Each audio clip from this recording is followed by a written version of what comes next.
अस्सलाम वालेकुम। Saudi Arabia के इलाके नजरान में एक बहुत बड़ा वाक़या जो पूरे सऊदी अरब के हर सोशल मीडिया पे गर्दिश कर रहा है, ये सिर्फ़ सऊदी अरेबिया का या एक समाज का वाक़या नहीं है, बल्कि इसके अंदर आपको पाकिस्तान की झलक भी नज़र आएगी। इसके अंदर आपको एक्सट्रीमिज़म की वो लहर नज़र आएगी जिसके अंदर बताया जाता है, मर्दों को उकसाया जाता है कि तुम में शर्म नहीं है, तुम में गैरत नहीं है, तुम्हारी गैरत को आखिर क्या हो गया। और सारी की सारी गैरत हमने औरत के लिए मखसूस करके खुद बेहया होके लोगों की औरतों को ताड़ने में कोई बुराई महसूस नहीं करते, और हमने कुछ इस तरह से मुआशरे को बना दिया है। ये इस्लाम की तालीम नहीं है, न कुरान हदीस ऐसे कहते हैं।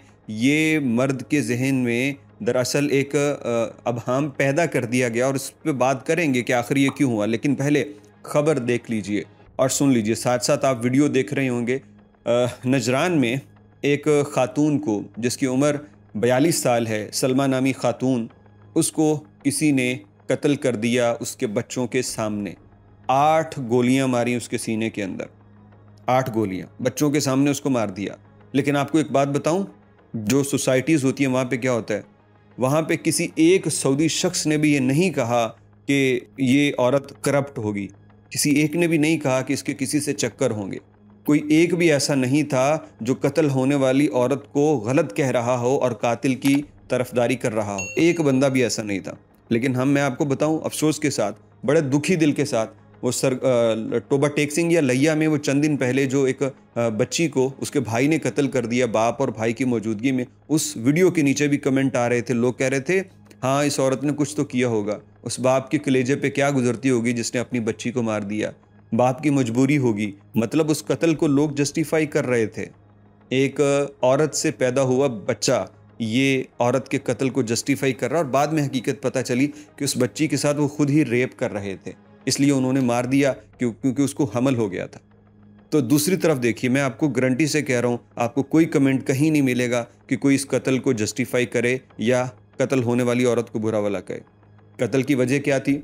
ये जो कत्ल करने वाला है उसका भाई था, और ये खातून, इसका हस्बैंड 10 साल से जेल की सज़ा काट रहा है किसी जुर्म में, और ये खातून अपने बच्चों को पालने के लिए मेहनत कर रही है, और इसने मेहनत करके गाड़ी ली और फिर अपने बच्चों को स्कूल छोड़ती है, अपना कारोबार चलाती है दिन रात। यही उनका बाप, यही उनकी माँ। लेकिन जब इसने गाड़ी ली तो भाई कहता है कि तुम गाड़ी नहीं चलाओगी। क्यों? क्योंकि तुम तो औरत हो, और औरत का गाड़ी चलाना दुरुस्त नहीं। यानी सऊदी अरेबिया में जो एक लंबा अरसा पाबंदी रही है ना, उसमें सऊदी हुकूमत का कोई किरदार नहीं था कि वो चाहती थी कि पाबंदी हो। अपनी सोसाइटी के अंदर जो एक्सट्रीमिस्ट रवैये हैं, उनकी वजह से वो मजबूर थे कि हम औरत की ड्राइवरी पे पाबंदी लगा दें। अब औरत ने पाबंदी लगाई रखी, वो चुप रहे। अब जाके मोहम्मद बिन सलमान ने जो काम किया, बड़ी जुर्रत और दलेरी का मुजाहरा किया उसने। उसको भी डर था कोई बगावत हो सकती है, कोई मसला हो सकता है। लेकिन बात यह है कि औरत का गाड़ी चलाना इस्लाम की रूह से गलत कहाँ से है? वो चूँकि सोच में शिद्दत थी, तो आज भी वो नज़र आ रही है कहीं कहीं। तो उस बंदे ने अपनी बहन को कत्ल कर दिया कि तुम गाड़ी नहीं चलाओगे। तो जब वो गाड़ी में बैठने लगी थी अपने बच्चों के साथ उनको स्कूल छोड़ने के लिए जाने, तब इसने फायर किया और उसको बेचारी को 8 गोलियां मार के कत्ल कर दिया। और इस वक्त ये बंदा गिरफ्तार है। ये सोच पता क्या है? ये कौन सी सोच है? ये वो सोच है जिसने सोसाइटी के अंदर मर्द को हावी कर दिया, और उसके पीछे कुरान और हदीस के हवाले देने शुरू कर दिए कि मर्द तो अफजल है, मर्द तो खातून से बेहतर है, और इसे हर सूरत में औरत के हर एक अमल को हया और बेहयाई के साथ ही देखना है। और किसी की बेटी, किसी की बहन, अगर वो कोई तख्लीकी काम करेगी, अगर वो अपनी आज़ादी से नकलो हरकत करनी चाहेगी, तो वो बेशर्म काउंट किया जाएगा।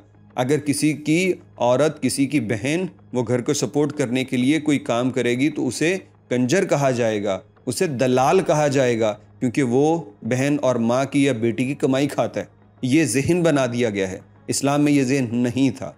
इस्लाम में ख़वातीन बाहर भी निकलती थीं, और इस्लाम में ख़वातीन जंगों में भी बराबर की शरीक होती थी। हाँ, लेकिन निकलने के कुछ आदाब थे, उनको फॉलो करती थी, उनको फॉलो करके निकलती थी। लेकिन हमें पता नहीं क्या बता दिया गया, क्योंकि मेल डोमिनेटेड सोसाइटी बनाना मकसद था।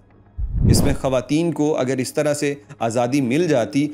अच्छा, ये भी एक बड़ी मज़े की बात है। कहते हैं ख़वातीन को आज़ादी देने के बाद मुआशरे में बिगाड़ आएगा। कैसे बिगाड़ आएगा? और ख़वातीन अकेली थोड़ी, मर्द नहीं है।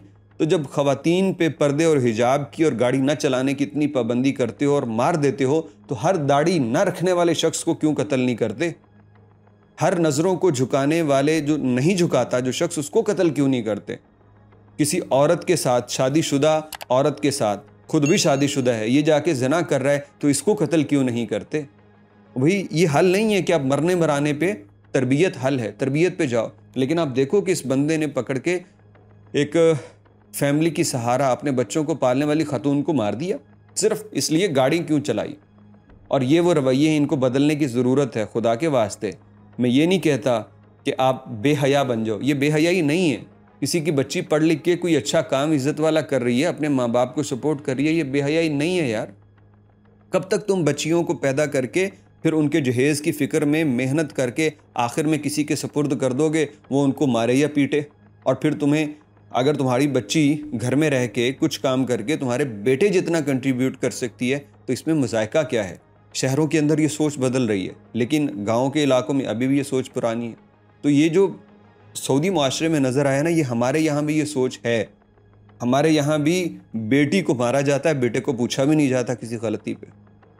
तो इस गलती को सुधारना है भाई, आवाज़ उठानी है, अपनी सोच को बदलना है, और जहाँ तक हो सके इक्वालिटी की बात करनी है। नज़र झुकाना मर्द के लिए, पर्दा करना औरत के लिए। ज़ना से बचना औरत के लिए भी जितना अहम है, मर्द के लिए भी उतना ही अहम है। और इसके बावजूद अगर कोई कुछ गलत करता है, तो मेरे पास इख्तियार नहीं है कि मैं उसका फ़ैसला करूं। अदालतें हैं, कानून है, जैसा तैसा है वही फ़ैसला करेंगी। मैं खुद में गैरत के नाम पे आके कुछ ऐसा न करूं जो इंतहाई गैर इस्लामी हो, क्योंकि इस्लाम भी इसका हुक्म नहीं देता कि मर्द किसी औरत को कत्ल कर दे। हत्ता कि वो अगर कोई गुनाह भी कर रही हो, फिर भी एक इस्लामी सिस्टम के तहत सज़ा देने का तरीक़ाकार मुतय्यन है।